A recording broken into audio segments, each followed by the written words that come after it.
We have a very beautiful word in our Hindu tradition for gratitude. And that word is, there are actually two words that are joined together that express gratitude. It's upakara smaranam. Upakara smaranam. Smaranam is to remember. And upakara is what you have received from another. Upkar is what you have received, what another has given to you. Smaranam is to remember that. So when you remember what you have received, upakara smaranam, that condition is called gratitude. And the opposite of it is upakara vismaranam, forgetting.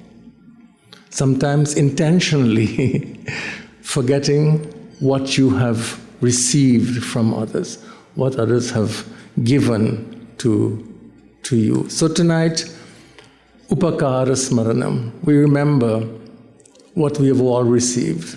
Gratitude is true. It is satyam. Ingratitude is false. It is asatyam. Why?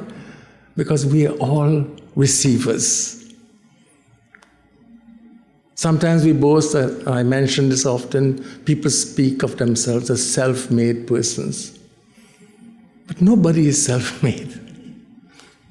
Everybody is who he or she is, certainly because of his or her labors and hard work, but not alone, but because we are the recipients of the gifts and the generosity of others. And this is, the Hindu tradition says that we are all, from the very moment you are born, we are born into debt, D-E-B-T. We are indebted beings. It's called in Sanskrit the rinam. Every living being is a being indebted. And so we should live our lives in acknowledgement of that. Because we are the recipients of generosity, we must also become generous. I did not discuss with Suraj what I would speak about tonight or even tomorrow night, and actually he never asked me. But it so happened that he opened his own remarks with a focus on family. And tonight I want to actually speak on family values with a few examples from the Ramayana of Tulsidas. The Ramayana can be read in many ways. We can read this great text as detailing an ongoing struggle in our world between good and evil. A text that gives us some hope, even when we doubt that good will ultimately triumph, but it's not an easy struggle. We may read it as telling us about the life of a royal family, the life of a king in ancient India, his or her challenges, his or her duties, his or her responsibilities. For Tulsidas, the author of Ramcharitmanas, the Ramayana is the life story of Ram. It is the Manas, the lake, Ramcharit, filled with the actions of Ram. So he calls it Ramcharitmanas, the great lake filled with everything that Ram does or did. These are not contradictory ways of reading the text. One can enter the text as one enters a lake at many different spots, in many different ways. We can also look to this text, as I want to do a little bit tonight, to what it tells us about family well-being, the health of family life. Because as we know in our society and in so many other places, the breakdown of families has grave consequences, not only for the families, but for communities, for nations. So that what can we learn from this text, from the examples in this text, to help us in whatever roles as grandparents, as parents, as uncles, as aunts, as cousins, to create healthy families. Traditionally, and perhaps still by and large today, the basis of family life is the fact of having common parents. Parents may be biological, but not only. Parents can also be adoptive parents, the parents of adopted children. But having common parents is usually the starting point, but never sufficient for what a healthy family means. In other words, biology is not enough. It may be the starting point. To be the parents of children, to give birth to children, is often where our understanding of family starts. But it is not enough. Something more. And it's also true with adoption. So after birth or after adoption, that's where the building of a family, the work of building a family really begins. Because there is no guarantee that a healthy family follows simply from the fact of biology, or else we would not have any problems. If biology answered everything that a good family means. So what are those values? So as I said, I want to turn to the Ramayana, and we can only look at a few examples tonight. So, if I had a choice, I'll probably speak for 20 minutes, and that would be enough for what I want to say. But if I tell my friends, that when I come to the Hindu temple, they expect me, if I speak for 20 minutes, everybody will say, he said nothing. So I must speak for at least, 45 minutes to convince my Hindu brothers and sisters that I have to say something meaningful. And I don't sing, so I have to really speak. So I want to start. So I want you all to be relaxed, and let us, just have a good conversation about family life in the Ramayana. And I want to start with the return of Ram to Ayodhya after his marriage to Sita in Mithila. So when he came, and all of this is familiar to you, the city was full of joy for his return. And because all four brothers went together, and everyone had a single thought in mind, a single prayer in heart, that Dasarath would appoint Ram. He would announce that Ram would be his successor. And of course, coincidentally, Dasarath himself was also thinking in the same way. He was aware of growing old, and he wanted also to make proper arrangements for his succession before he passed away. So he called, as the tradition, he called his family priest, Vashishta, and informed him of his decision to appoint Ram as king. And he requested him to make all the arrangements for the coronation. But before doing so, he instructed Vashishta to inform Ram of his decision. So when Vashishta arrived at Ram's apartment in the palace compound, Ram was very surprised, because it is not customary for his guru to come to his place. He would normally go to his guru. So he was quite surprised, but Vashishta immediately told him that Dasarath has made his announcement that you would be his successor. Please prepare yourself for the coronation ceremony. It was a very brief encounter between Vashishta and Ram, just a few sentences. Now, here is a young man who has just heard this tremendous news that he would be the king of one of the wealthiest kingdoms in North India, the kingdom of Ayodhya. He is his father's chosen successor. What would we expect from him after he hears this news?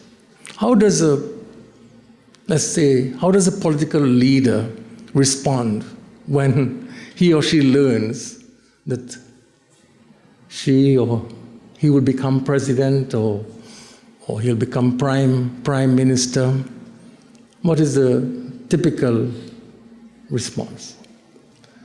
Tulsidas says, very interesting, he says, Rama Hridaya Asa Bismaya Bhayahu.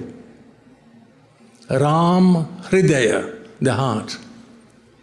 Ram's heart, Ram Hridaya Asa, in his heart, Asa Hridaya, in his heart, Bismaya Bhayahu.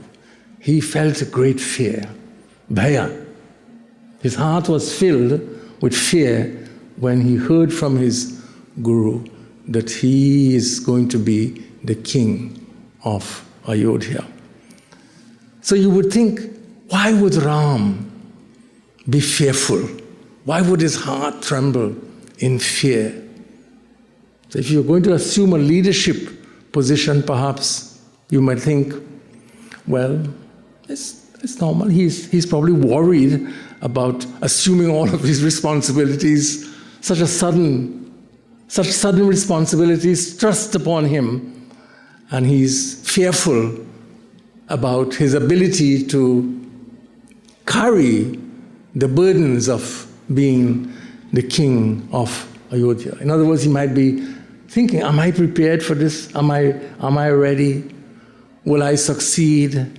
Will I fail? All of these would be good reasons for a leader to be fearful, for the heart, as Tulsidas says, for the heart to tremble in fear. But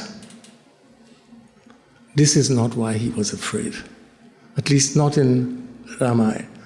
His fear did not have its roots in concerns about his ability to be a successful king, a successful leader in Ayodhya. Here is what Tulsidas tells us, why Ram was afraid. What were the roots of his fear, the trembling in his heart. Fear, the trembling in his heart. It is such a fascinating glimpse that Tulsidas gives us.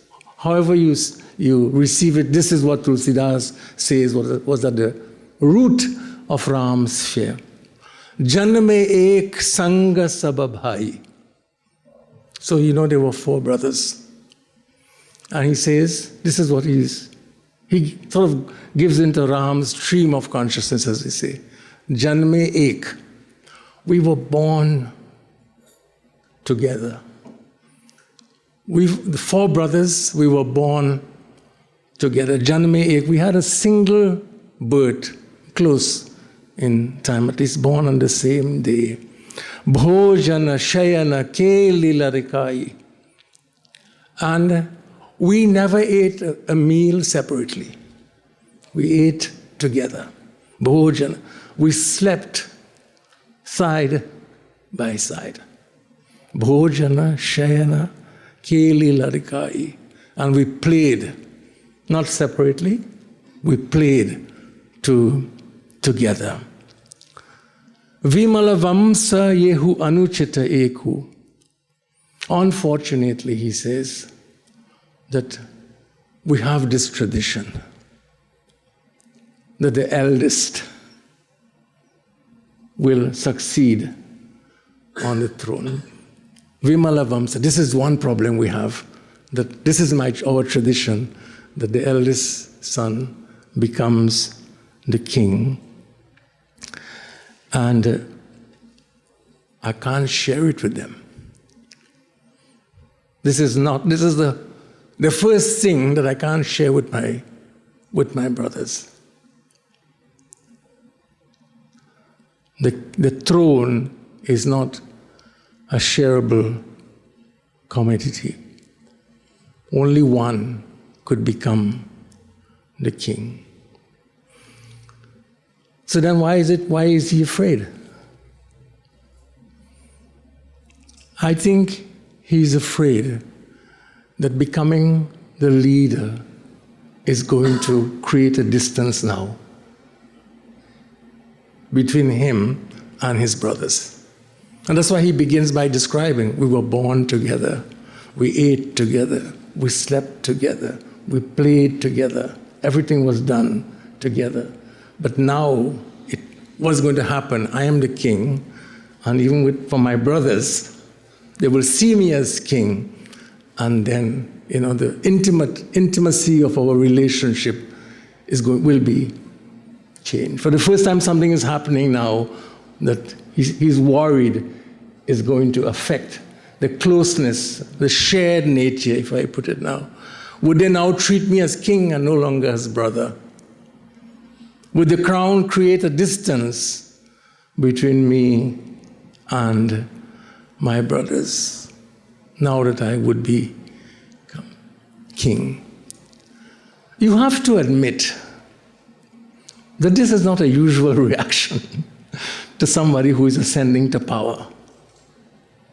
And I think it's put there in their mind for that reason. This is unusual.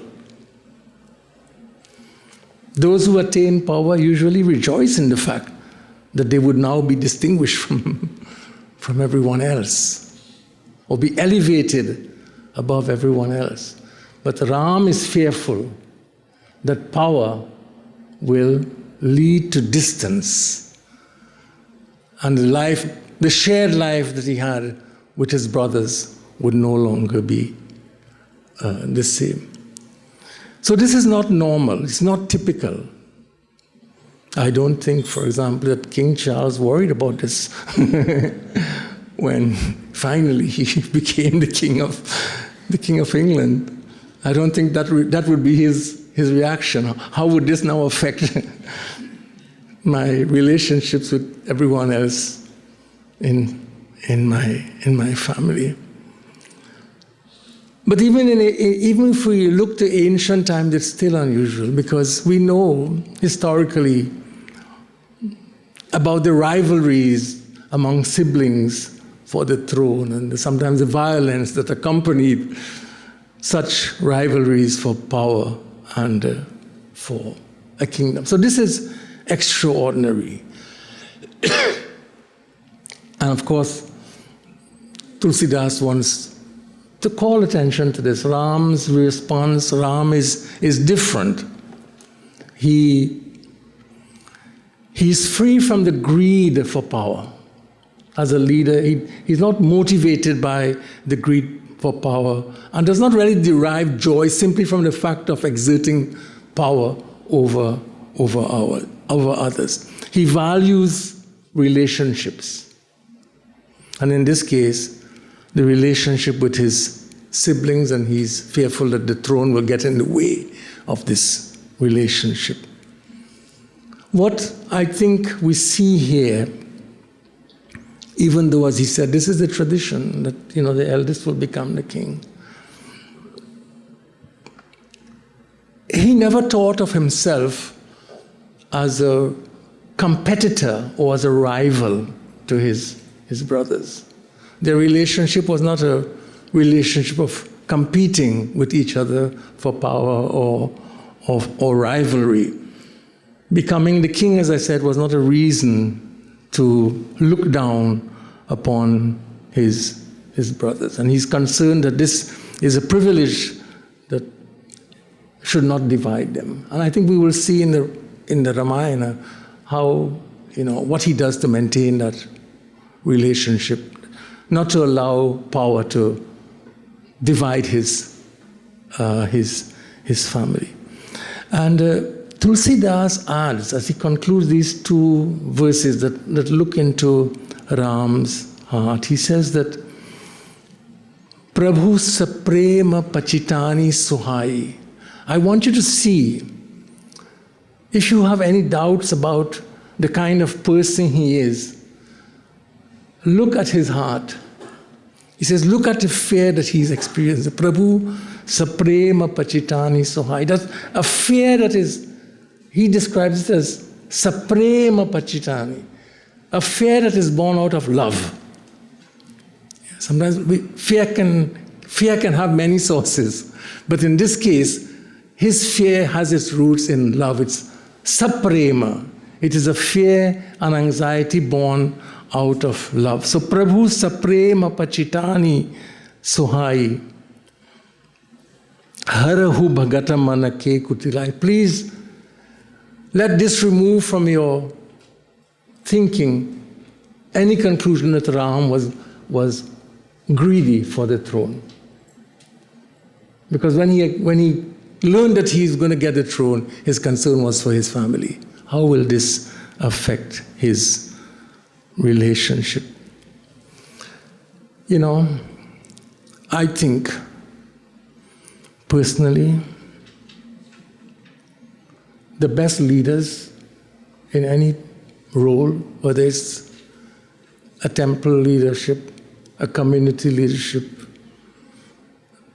political leadership, the best leaders are those who don't want to be leaders. The best people to give power to is those who don't want power, those who have no wish for power.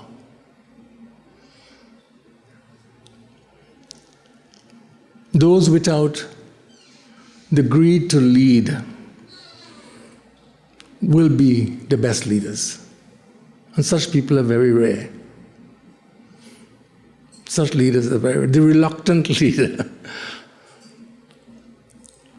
Not that desire to be a leader is always coming from some place of corruption, but I think there is something to be said for the leader who is without a greed to become a leader.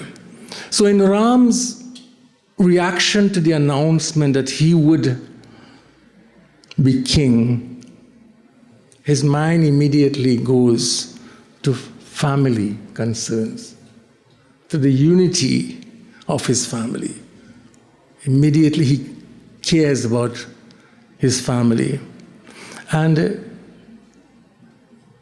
it is very clear, we're speaking of Ram, but we can, if we apply it to our own context, I think that the point to take, the point to extract is that a healthy family, a good family, is one in which family members do think about the impact of their choices, not only on themselves, but on other family members, on the rest of the family.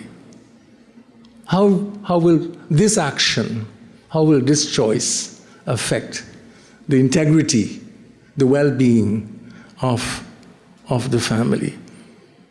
The opposite is indifference. The complete disregard for the consequences of one's choice on family. I don't care attitude. The I don't care attitude. It doesn't mean that families will not disagree, and even in the Raghu family there were disagreements. But because sometimes one has to make choices with which one's family might not always agree. But I think that one can disagree with care. There can be caring disagreements, and there can be uncaring disagreements. One can disagree with care, one can disagree without care. It is whether the disagreement is also saprema, which is a loving disagreement, a disagreement expressed in love, or whether it is not. So we can learn something from Ram, even as he never thought of himself as a rival or as a competitor to his brothers. we should not ever encourage rivalries in our own families. We do this especially when we compare one family member unfavorably with another, or we express or demonstrate affection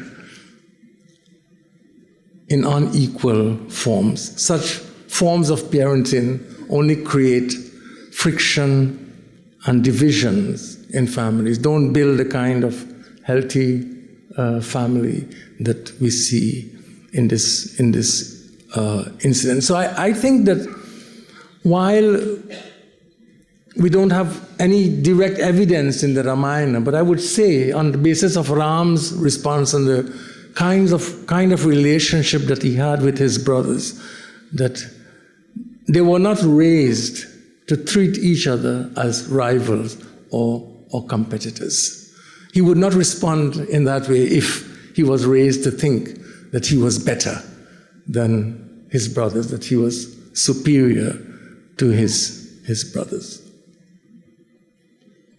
So here is a question: how do we know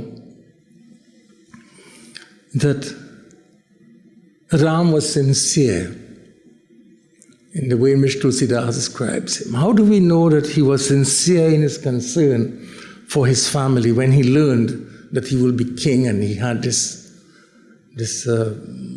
anxiety in his heart?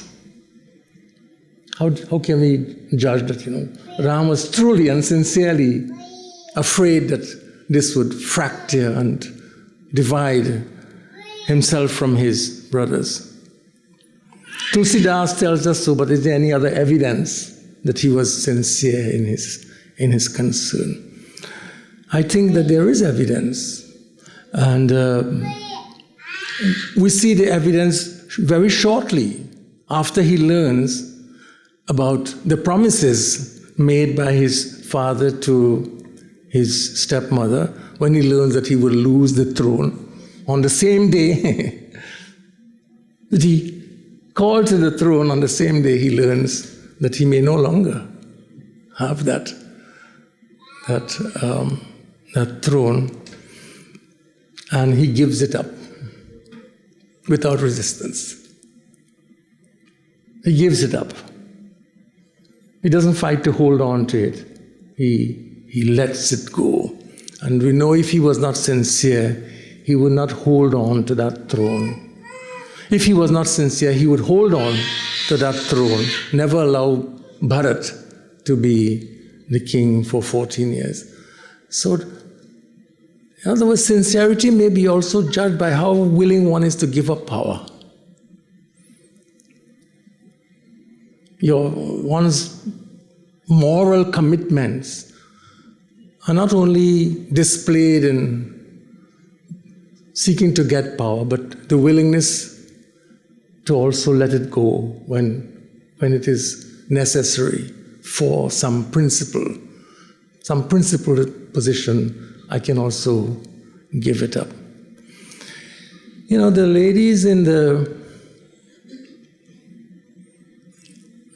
elderly ladies who in the palace of Dasarath,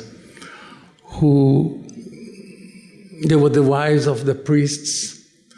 They were some senior women in the palace. They had a long and interesting discussion with Kaikeyi, just women, sitting to talk about what had happened. So they invited her to a conversation. Let's talk about Kaikeyi, let's talk about what has happened and what's the challenge that is here before us. About her demands, these two special demands that she made, that Bharat be the king and Ram must leave and live the life of a wandering ascetic for 14 years. So they invite Kaikeyi for a discussion.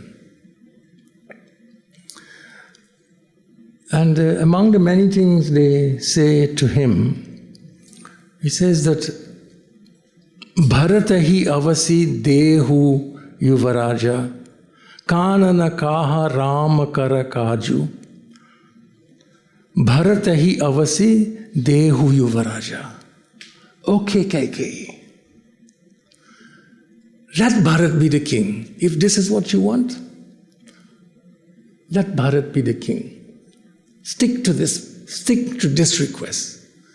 It's okay. Demand of the Sarat that Yuvaraj, that the successor, his successor will be Bharat. Kanana kaha Rama kara kaju. But why? Why exile him? Why do you want to put him through this fire of 14 years of exile? Why don't you reduce it? It is the throne that you want. Let your son be the throne. Why are you insisting that Ram must be banished? And then they say something really interesting to her. These are all the women who have known him since he was a child. Nahina Ramu Raju ke bhuke. We know Ram. Bhuka, thirst. He has no thirst for this throne. Nahina Rama Raja ke bhuke. Ram is not thirsty for the power of his throne. He has, if Ram has one thirst, they say, it's not the thirst for power, but if we may speak of him as having any kind of greed, it's not the greed for political power. It is dharmadhurina. He is always thirsty to do what is right. This is where his heart is, in doing what is right, not necessarily in gaining the power. So, why don't you let Bharat be the king? Gura griha basahu ramata jigehu nripasana asabardu saralehu. He will abandon the palace to allow Bharat to be the king. Why don't you let him go and live in his guru's home at least? Let him live. Let him live with his guru. But why do you send him into this exile? But what I found was particularly important there was the sentence that he is not greedy for power. His only concern is to do what is right. Dharma dhurina. This is where his focus is. Narajo. Naraja ke bhuke. No thirst to be the king, but he has a thirst always to do what is right and what is just. It is very clear that they all know Ram's nature. So this is the first point I want to make about what Ram can bring to us about family values. The consideration for the impact of choices on other family members. Now, as far as his exile is concerned, there is something also important that I want to lift up. When he talks about why he was so willing and so ready to give up this throne and allow Bharat to be the king, he gave many reasons. You find many different arguments in Ayodhya Kand. He saw it, for example, as a choice between truth and untruth. And he said as much, in his conversation with Sumantra, who was sent by his father to bring him back. As Dasarath was in deep grief when Ram left. So he sent his chief minister to see if he could bring him back, Sumantra, bring him back to us. And Ram there said to Sumantra, in those famous lines, Dharmana dusara satya samana. Sumantra, there is no higher virtue than faithfulness to truth. Dharma na dusara satya saman. There's nothing equal to fidelity to truth. And he says, this is what, the tradition to which I belong has taught me. Agama, Nigama, Purana, Bhakana. This is what I have learned from study and from my teachers, that faithfulness to truth is the highest value. And now I have this I didn't choose this occasion to stand for truth. Mai so dharma sulabh karipava. That sulabha, easy. This has come to me now. I have an opportunity to stand for truth. And why should I not? Why should I not? This is what he said to Sumantra. I have the opportunity to demonstrate fidelity to truth. But, in other words, I didn't seek the throne. I didn't seek this exile also. Both came to me. And this exile is for me, it's a challenge of being faithful to Satya or to truth. But there is something also very personal about that decision, something that is very family-oriented. And this is what I want to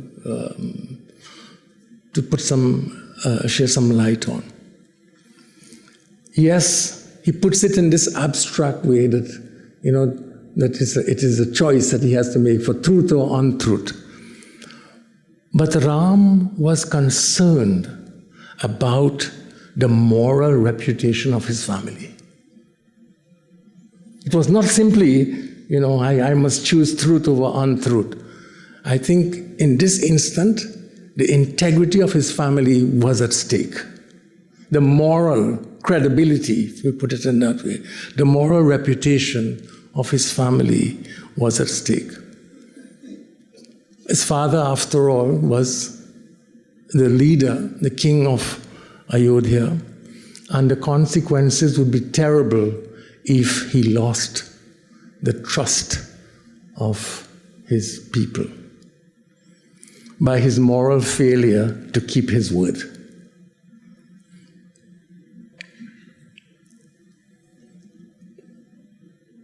People took promises seriously. Promises given were promises kept in the context of the Ramayana. Because trust is so, what we see is trust is so vital to good human relationships, in families, in communities, in nations. Look, no human relationship will endure in the absence of trust. That's a simple fact. Few things destroy relationships like mistrust, like the loss of trust. Whether you're a political leader, you're a leader in your community, an elder in your community, or a father or mother.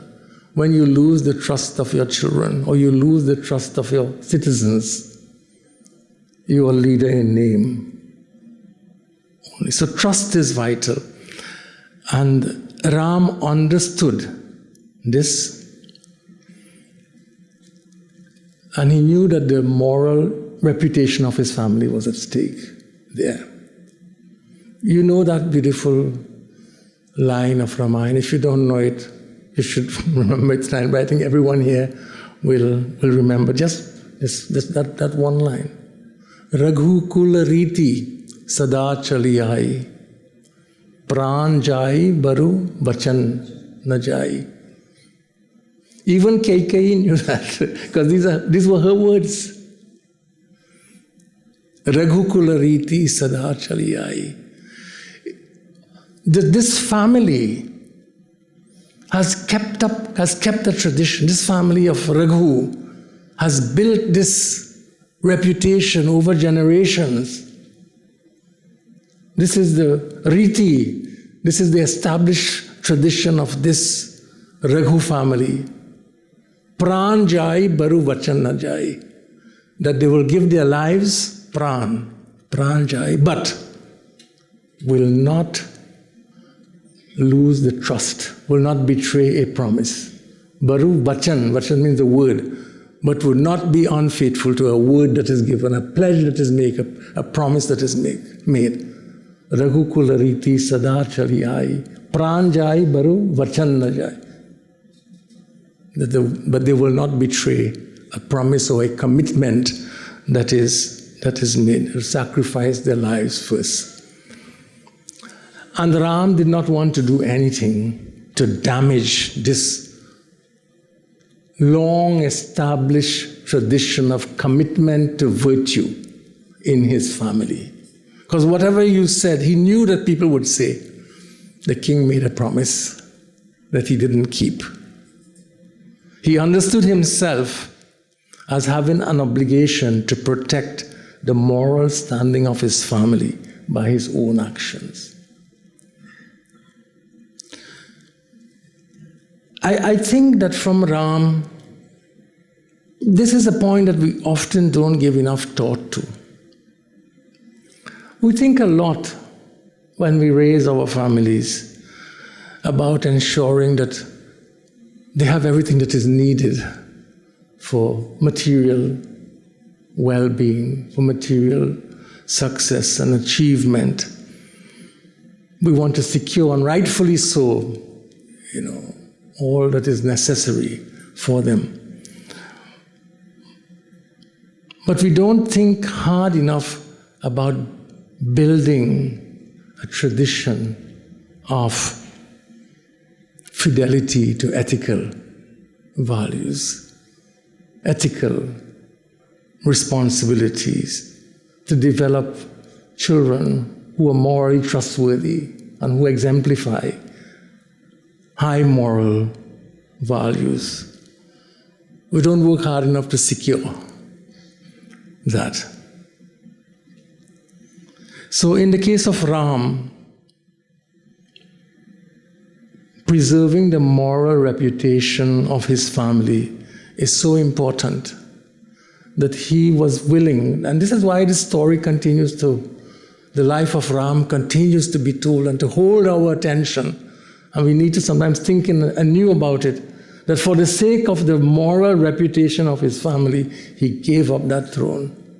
And not only gave up that throne, but entered into exile for 14 years. Why am I stressing this point about moral reputation in families? Because there's an interesting contrast in the Ramayana on the point of defending the moral reputation of one's family. So you know that Hanumanji was sent by Ram as an emissary, as a messenger to Ravana, to persuade him to return Sita. And Hanumanji made many arguments to Ravana, speaking about Ram as loving, Ram as caring, Ram as compassionate, return Sita and he would forgive you. And he made many arguments to him. He also spoke about the strength of Ram. But he tried to also make this family moral appeal to him. He said, look, I'm asking you to think of the family from which you came. And he invoked the name of Ravana's grandfather, Pulastya. Think of your family, Ravana. Remember, dekhao tumha nija kulahi bichari. I'm asking you to think today about your family. So Hanuman made that moral appeal to him, that family appeal. Dekhao tumha nija kulahi bichari. Rishi Pulasti jasu bimala mayanka. Your grandfather was like the full moon. He shone as his life was as shining and as brilliant as the full moon.